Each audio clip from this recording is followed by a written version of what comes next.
Hello, everyone, and welcome to another episode of Emotional Eating Unwrapped. I am really excited to talk to you today about this because this episode is something that I have struggled with, my clients have struggled with, I think many people, whether or not they struggle with emotional eating, body image. I think this is kind of a pervasive topic amongst humanity. And we're going to talk today about negative self talk. And negative self talk, it's almost automatic. And it's really something that is almost normalized as something that we just do. And we don't realize that it titrates over time. And negative self talk is something that, unless we actively decide to stop negative self talk or actively try to reframe negative self talk, it is something that almost like a rotten, like a rotten tooth. It just continues to wreak havoc on our self esteem, our self worth throughout our whole life. And negative self talk is often built upon thoughts and beliefs that we internalize and develop at a very young age. And it can be learned in, it can come in from different areas, right? So if we're learning, if we are internalizing negative self-talk as a young age, it's likely that we observed modeling of that negative self talk. So that means that we might have seen our caregivers speak to themselves, speak to others, have conversations with other adults in ways that were self critical or in ways that represented their belief system of the world, that they might see the world in a negative light. They might see the world in a way that feels difficult or hard, or the world is against us, or the world is going to reject us. So these are certain narratives and belief systems that, even as young kids, we almost, because kids are like a sponge, we just kind of absorb and they get installed into our cells and they just kind of grow and grow and grow unless we take our agency back and we actively try to change them. And the thing about negative self talk is that it's so painful because not only does it reinforce a sense of unworthiness, which creates internal anxiety, what happens as we become adults is that ends up causing us to create identities that keep us closed off from the beauty of living because we're afraid to truly show who we are to the world, and we're afraid to be fully expressed, and we're afraid to give and receive love from a place of trust and from a place where we actually believe that people are going to value us.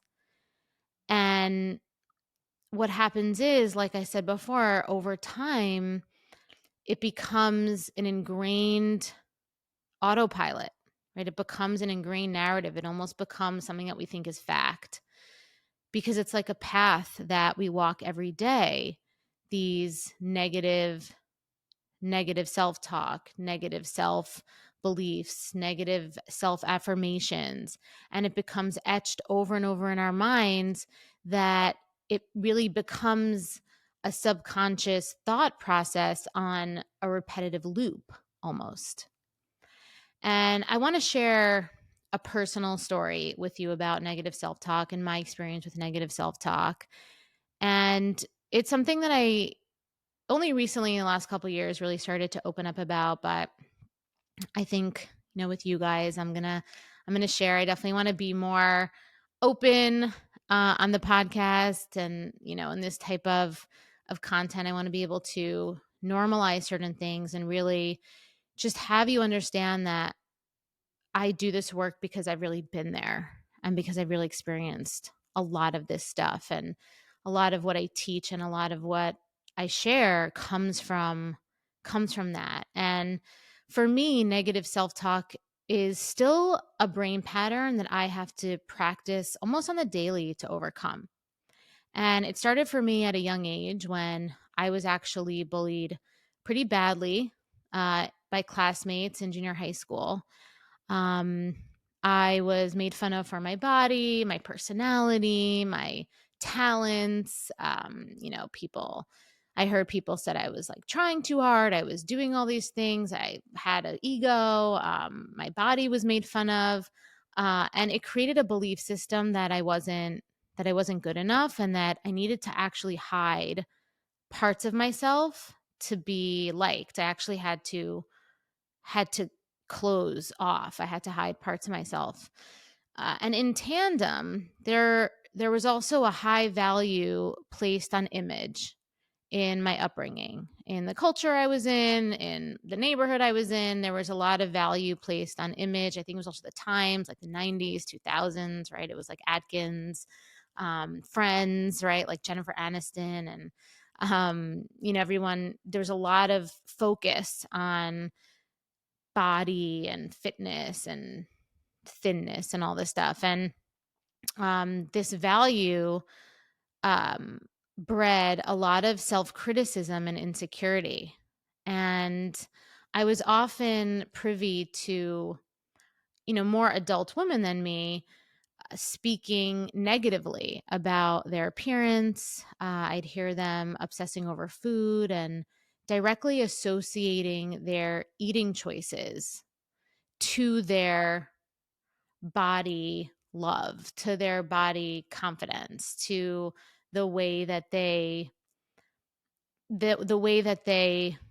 believe their body to be good or not good, so to speak, which led me to feeling really confused about how to feel in my own body and how to relate to food and my self-esteem from a place of trust and worth.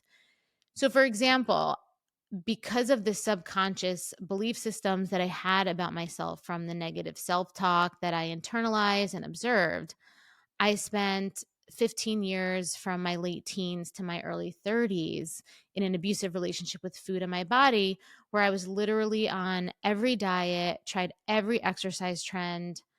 I mean, I even tried like diet pills, whatever that was, like ephedrine, whatever it was in the early 2000s for like literally a hot second.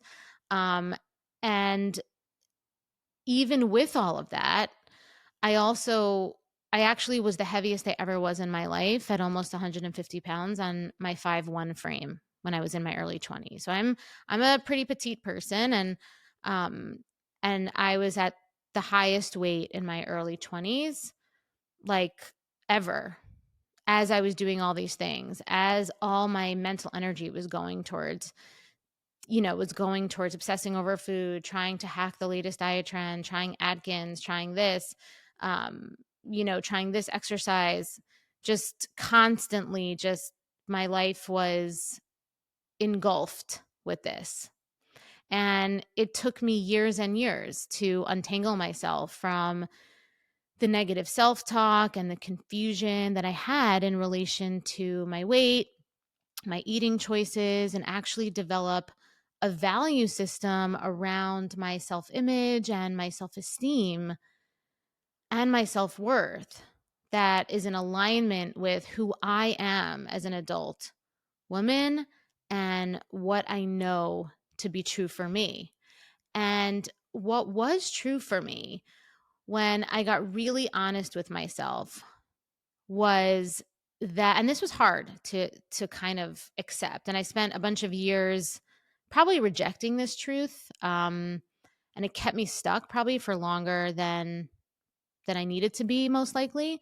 But what was true for me was that when I got really honest with myself, what came to light was that I didn't like being at 150 pounds, right? Not because there's anything wrong with it, right? You can be someone at 5'1", 150 pounds. I'm not saying it's right or wrong. I'm not saying that it's that everyone should want to lose the weight. But for me, I realized that I did, and I wanted to because when I had this weight, what the weight represented for me was it made me want to hide from the world. And it was almost like it was the trauma of the bullying from when I was younger, right? It was like, I made this connection and I wanted to lose the weight because I realized that I was hiding.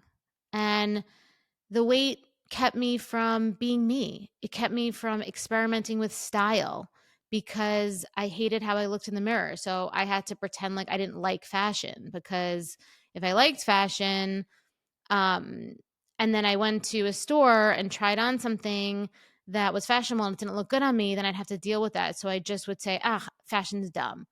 So I had all these, I kind of made up all of these other beliefs to cover up for the fact that the truth was that I really did like fashion. But that would mean that I like fashion when I feel good in my clothes, and I want to embody that fashion, and I want to also feel good in my body and like how I feel in the clothes I'm wearing and in the size that I'm wearing. And that's the truth. And it also kept me from taking risks in my career because I projected my own self-judgment onto others and felt judged by them. So I had my own internalized self-judgment that, I looked bad, I was coming, I had all this negative self-talk like, oh, I look gross, like I'm not I'm not attractive enough for this, or I had a lot of this negative self-talk. I was judging myself and I felt judged by them, but it was my own internalized self-judgment.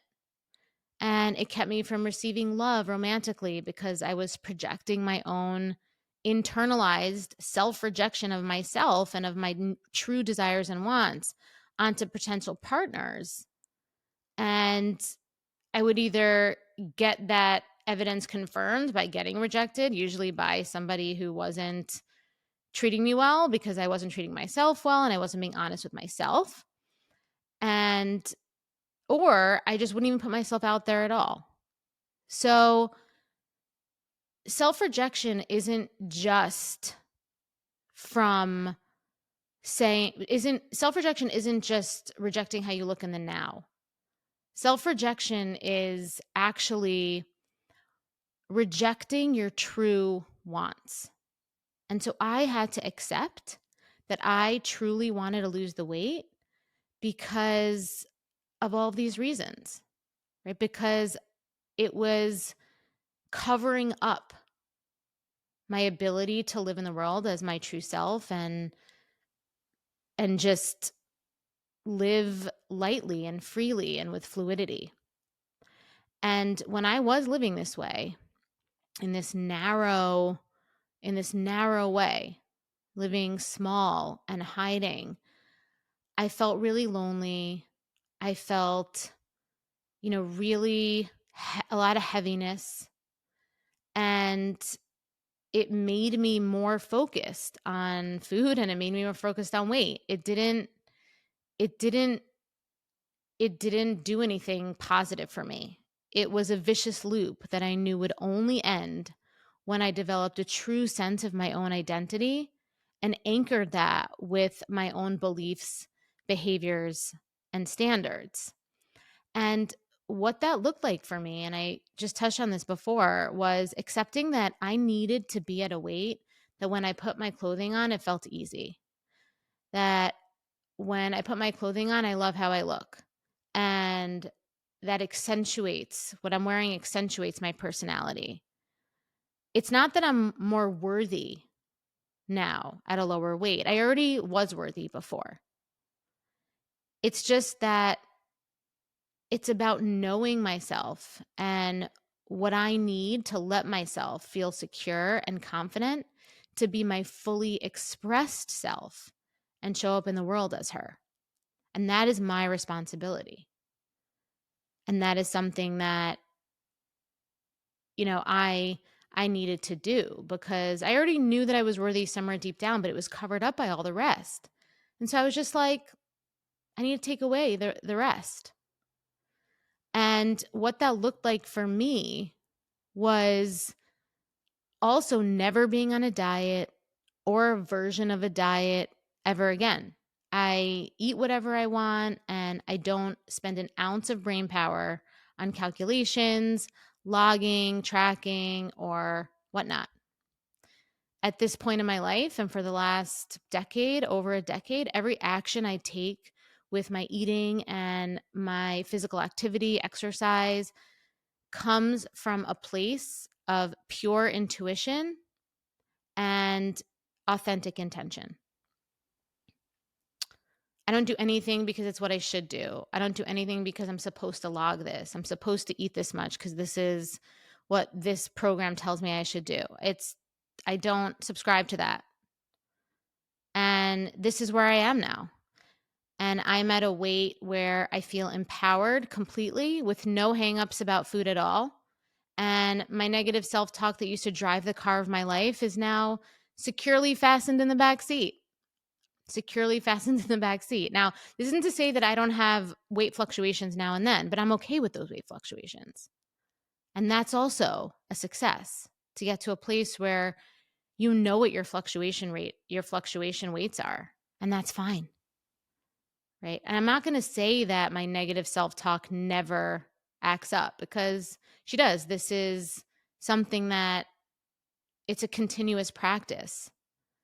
But my ability to pacify that voice is way stronger than that negative self-talk voice could ever be, ever again.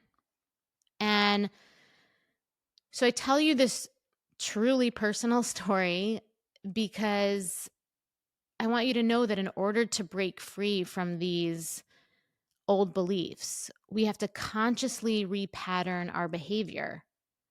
We need to consciously challenge and redirect how we think about ourselves and how we feel about ourselves, so we can create new, empowering thought patterns, actions, and standards that align with our true selves.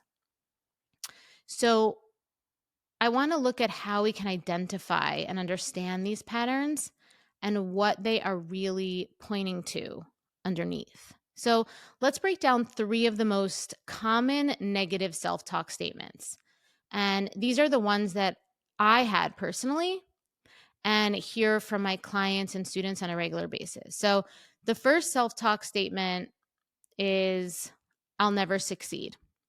This can also sound like, I'll never lose weight. I'll never be able to control my cravings. I'll never be attractive enough for someone.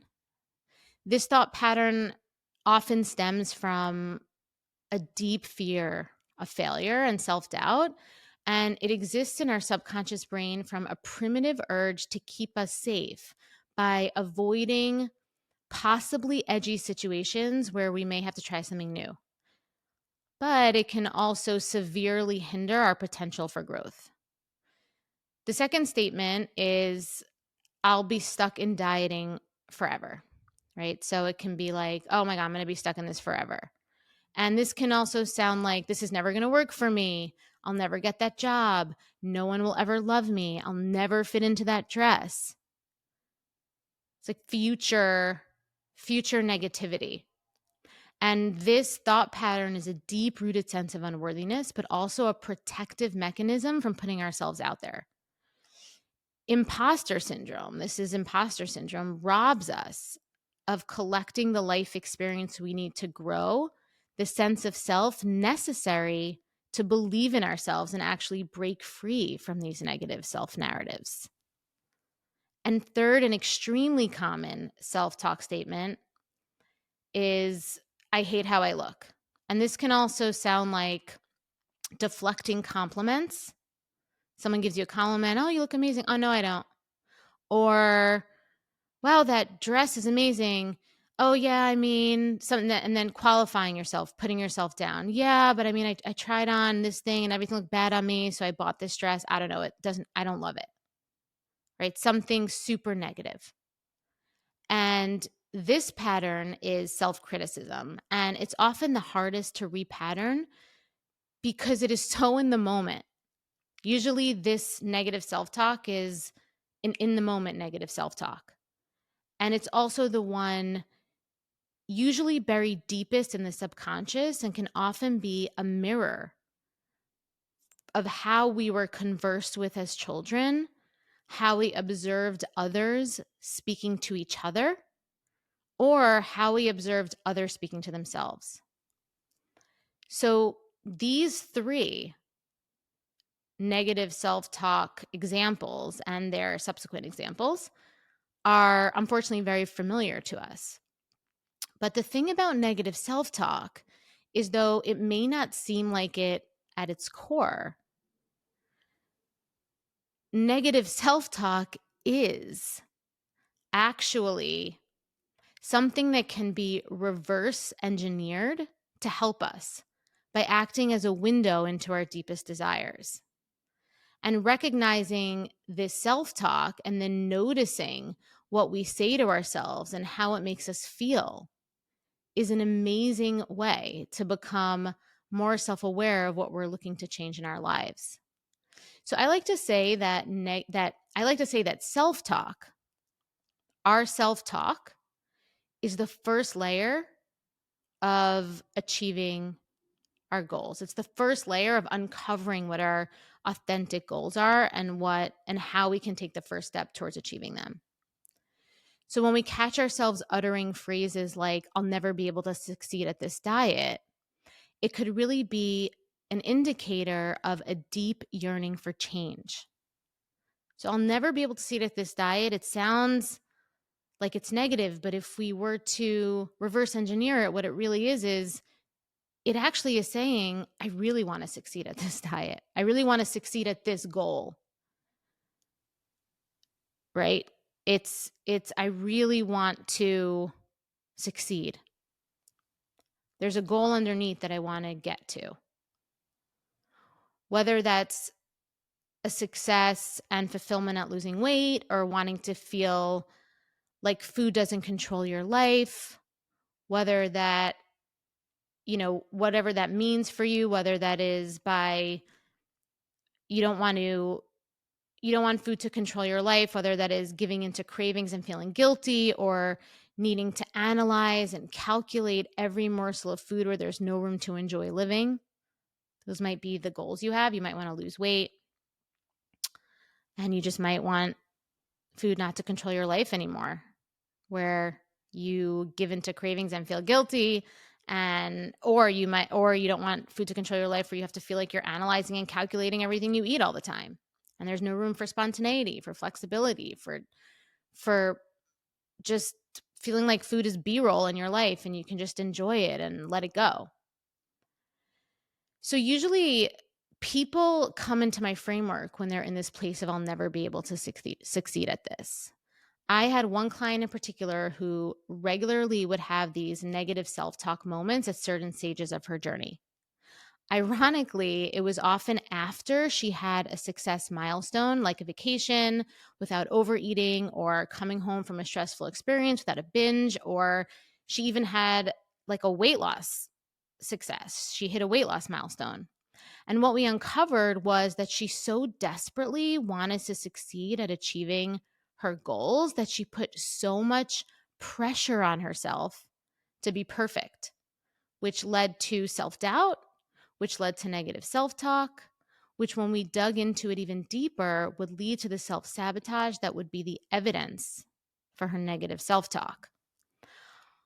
All of that to say that the root cause of the negative self-talk was trying to protect her from the vulnerability of becoming this new version of herself and the growing pains that can bring. So that's why it's essential to view negative self-talk not as an insurmountable obstacle, but as a guide. So our thoughts, rather than holding us back, and our narratives, rather than holding us back, can provide such valuable insights into what we genuinely want. So if you find yourself identifying with any of the negative self-talk statements in your thought patterns that I've talked about today, I really invite you to consider these thoughts as a catalyst that is moving you towards actualizing your deepest goals and making those huge shifts in your life to become the more aligned version of you. so that you can become that and embody that version of you that you desire and that you know lives inside of you. So the key really lies in recognizing recognizing these thoughts without immediately believing them and acting on the feelings that they inspire within you or that they trigger within you, or trying to suppress them. So you want to see when you have a negative self-talk thought, you want to recognize that this is just a thought. And you want to be able to pause and almost be able to be with that negative self-talk thought without automatically believing it and acting on that negativity, and without trying to immediately feel like you have to suppress it. And instead, you want to step out of your emotional or reactive state and look objectively at how your self-talk, right? We want to try to see this as neutral, might point to your inner goals. And when you do that, you will realize that by understanding where you want to get to, you can turn negative self-talk into a positive first step on your journey, whatever that journey, specific, unique journey is for you.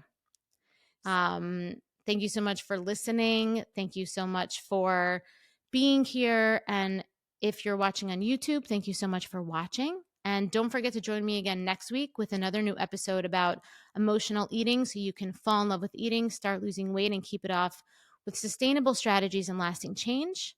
If you found this episode helpful, please share, subscribe, rate, review. I love being able to share this type of content with you. I feel so much closer to you listening to this. I love hearing all of your feedback. I have so many free resources on my website that can help you on your journey to loving food and losing weight. Just go to www.bewellbyak.com.